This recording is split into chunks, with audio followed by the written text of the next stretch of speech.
just about everywhere I went was Newport News needs upper-end housing. We've got too many executives that can't find housing in Newport News.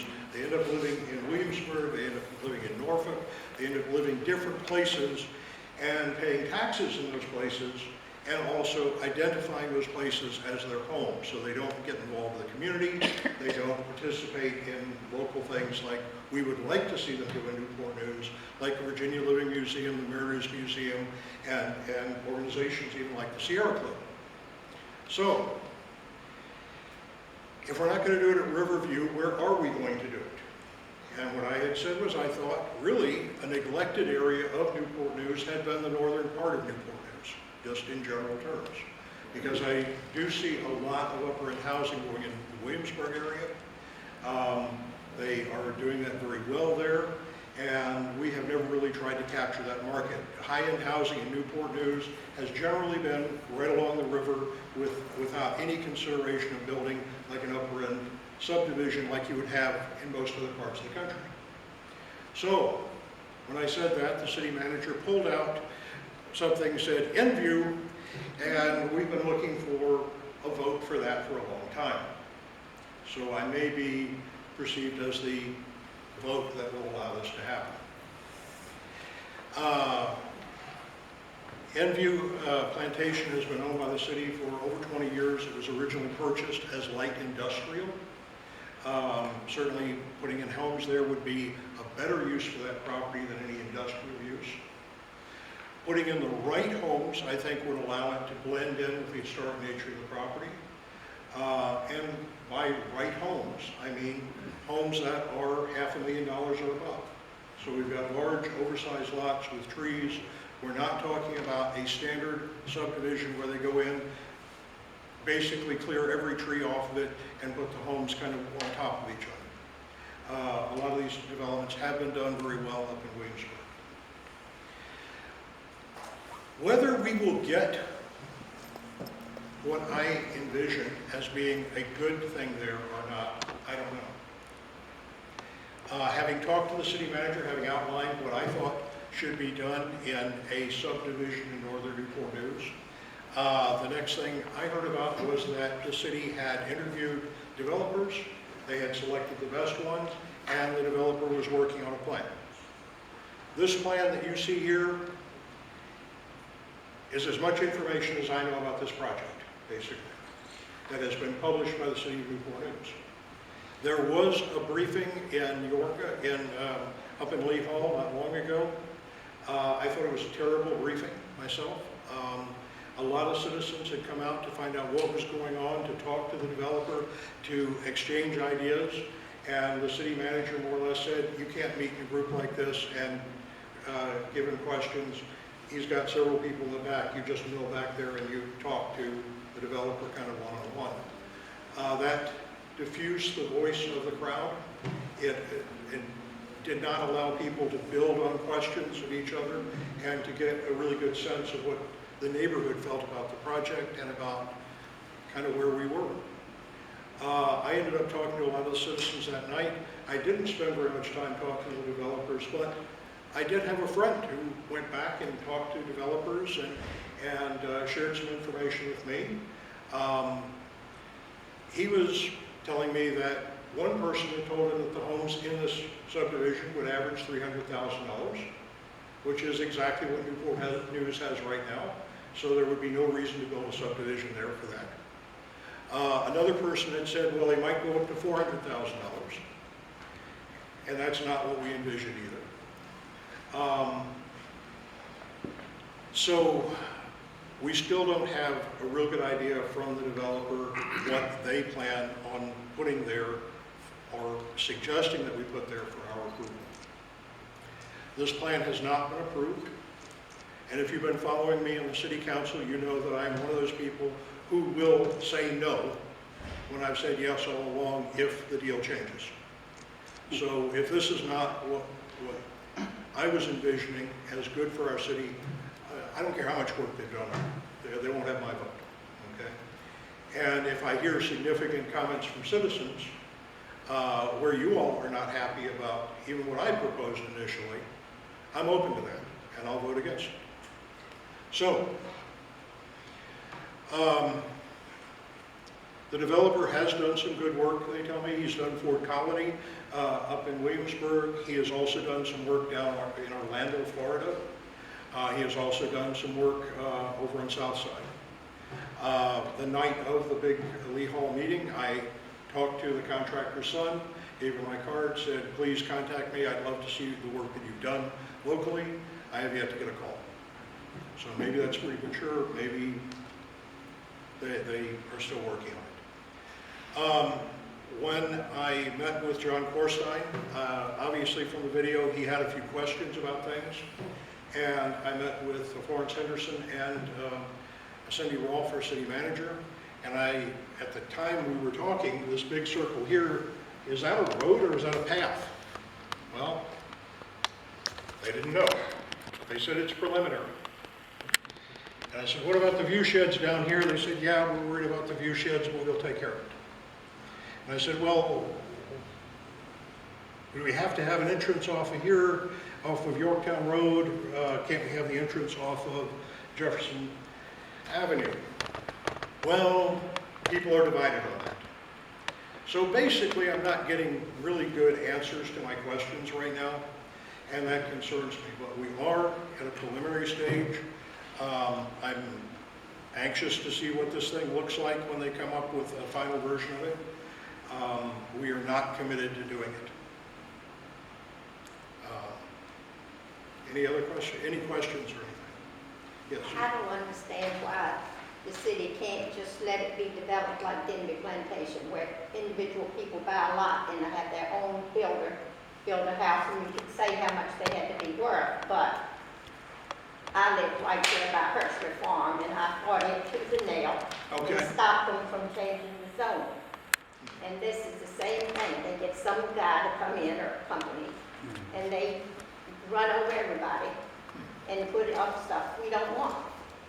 So where is the backbone of the city council that they don't listen to the public? Thank you, you do. Okay. And let us know about this kind of thing. Well, I will ask about some other development ideas to see if something like that might work. I used to work for a builder. I used to build homes when I was in Texas. I built mainly affordable housing, very energy efficient housing. I've never done a development like this, so there may be ways of doing it that I'm not aware of. As far as the city council backbone and all of that, you know, I don't want to take up too much of your time, but I've been on the city council for over a year now. I really didn't know much about the city council when I ran, when I got elected. Came in with open eyes, though, and looking around. And I had assumed that, you know, if you run for an office, or if you have people supporting you for an office, and you get into office, you are empowered to do the things that people want you to do, the people who voted for you, the people that gave you money, the people who campaigned for you. You know, certainly if Mark gets elected to the House of Delegates, you're going to expect him to do good things for you, okay? And so I went into the city council kind of with that same expectation. And I put forward a few things, made a few enemies by putting things forward, or at least annoyed some people pretty badly. And I backed off then, and I said, well, there's got to be a better way to do this. And I've come to the conclusion there really isn't. The way that the city council is structured here in Newport News is terrible. You know, when I go to a council meeting in the work session, I go to informational briefings. At the end of the informational briefings, we have about 10 minutes to go around the room. What do you have today? What do you have today? What do you have today? And typically the comments are things like, well, one of my neighbors didn't get their trash picked up today, or you know, why can't we get the street light fixed at this intersection, Madam City Manager? And the questions are directed to the city manager, and there's no way to bring up anything of substance. And then we go right into the regular city council meeting, where it's all programmed out, and we've got the packages that we're voting on. Now think about that. 21 meetings a year on the city council, and 21 work sessions, and you don't have a chance to talk to your peers about a thing and propose major ideas. to even get to know people and know where they stand on different issues involving our city. That's a terrible way of doing things. So I've talked to the city manager about it, and I'm going to be a strong advocate for getting that changed. I believe that the city council is less of a board, like a board of directors, and more like a legislature. I think it depends on people who are elected bringing in the ideas of their constituents and their own ideas and make this city better, and that's what we should be doing at every single council session. And let the city manager take care of the technical aspects of the city, but get her out of politics. The council should be the ones responsible for the city, because we are elected by the people. Mr. Jenkins. I don't know if you remember me from the Lee Hall meeting or not, but my objection to this whole thing is, you got that new place, Huntington, that just opened up behind Rips, right there on Denby Boulevard. They advertised homes from $200,000 to $300,000. That neighborhood is barely starting off, okay? This is the same thing you got here. The same thing I want to tell you, like I told everybody else, and everybody else agreed with me at the meeting. People from Williamsburg have better school systems than we got. They have better facilities for our children to participate in sports. They have a sportsplex up there. They get all the traveling football, soccer, baseball teams up there. We have nothing. We have other stuff that goes past us to Hampton and go across the river. Newport News wants to be the big city that they say that they are, and they want to be. What are we going to do about our children first? Because this right here is not a necessity for the city. Our schools are falling apart. They need to be fixed. Sports programs need to be updated in the schools. The football fields, the baseball fields need to be fixed. The city is not spending any money on any of that. If they are, it's very little. Okay? In order for you to get the big time spenders that the city wants, you've got to have the school system in place for that. You can look across the water, Virginia Beach to Chesapeake. Their football programs, their school systems, they're 10 times better than ours. Williamsburg, 10 times better than ours. West Point, 10 times better than ours. People are moving out of the city. For what reasons? School systems. What just happened the other day? We're on how many people being shot in our city already? We don't have the security of our police department that they should have, we should have. We don't have the amount of police force. I believe we should have 2 officers per patrol unit.